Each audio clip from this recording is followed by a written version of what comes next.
Let's just jump right in. I want you to picture a quiet, really narrow lane in the ancient city of Varanasi. You can almost smell the incense, right? And drifting through that air, cutting right through the sound of distant temple bells, is this pure, haunting melody of a bamboo flute. In this explainer, we're stepping directly into a tiny workshop tucked away in those exact streets.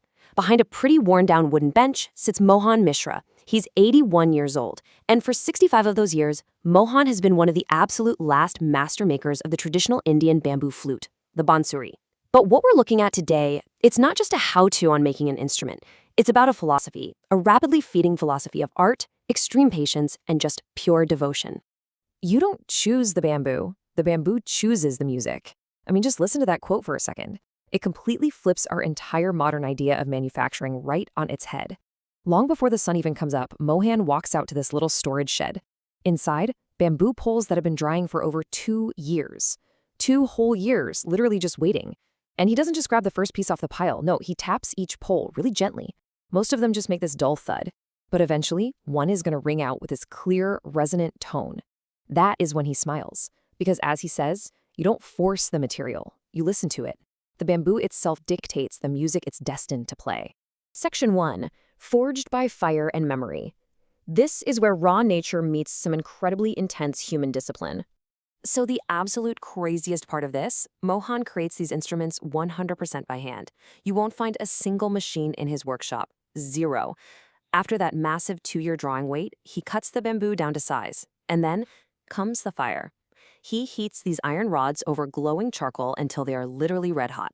Then, one by one, he burns the finger holes straight into the wood. The precision is staggering. You can almost imagine that rich, earthy smell of warm bamboo filling up the room. But here is the real kicker. There are no blueprints, no measurements scribbled on a notepad anywhere. Every single millimeter of spacing, the exact diameter of every hole, it's all pulled entirely from a memory he's built up over 6.5 decades. And that brings us to his philosophy on the trickiest part of the whole shebang, tuning. The ears must learn before the hands. Nowadays, if you or I want to tune something, what do? We clip on a little digital tuner or, just pull up an app on our phones. Not Mohan. He completely rejects all of that. He tunes every single flute purely by listening. He plays a note, takes his tool, and adjusts the inside of a hole by just a microscopic fraction of a millimeter. Then he plays it again. He repeats this over and over until the harmony is absolutely spot on. To him, the physical craft is totally secondary. Your mind and your senses have to actually understand the sound first. To really wrap your head around the results of this painstaking process, there's this amazing story from the source material. A young classical musician showed up at Mohan's workshop. He was desperately hunting for a flute with a very specific, warm, deep tone. So Mohan spent hours, literally hours, not minutes, just digging through bamboo and tuning a piece specifically for this one player. When it was finally done, the musician put it to his lips and played his first melody. And the text notes that the entire workshop went completely dead silent, like even the birds outside seemed to just stop singing. That is the level of acoustic magic we are talking about here. Section 2. Handcraft versus mass production. Sadly, this deeply personal 65-year-old craft is facing a massive existential threat today. And this right here is the absolute heart of our explainer. We're looking at a huge, stark contrast. On one side, we have the modern reality that's just flooding music stores everywhere, mass production.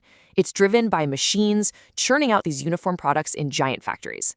The goals are super simple, right? Make it cheap and make it fast.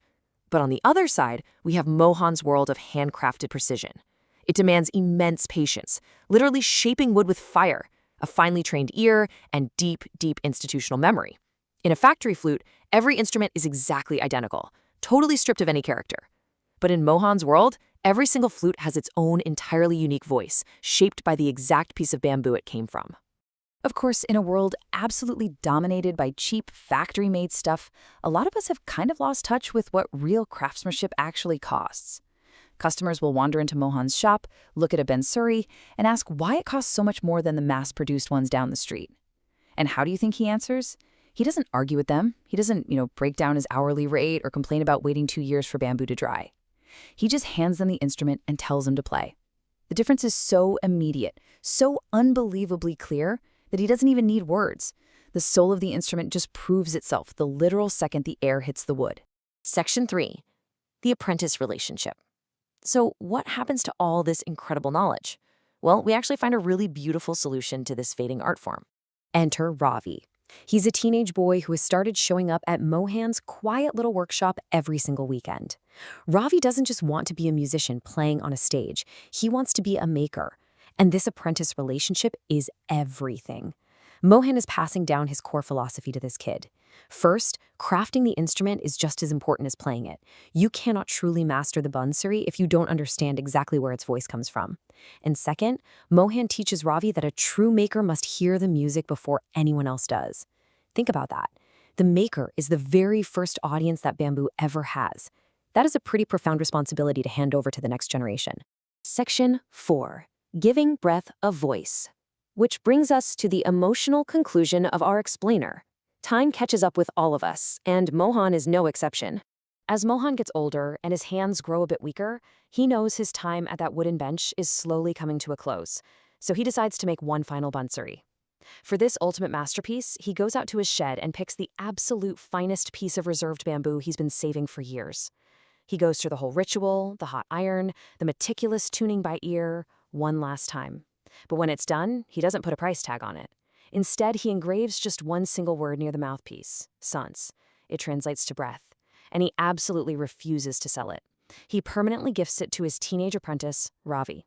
The physical tools might be getting laid to rest, but the breath, the actual soul of the craft, is handed straight to the future.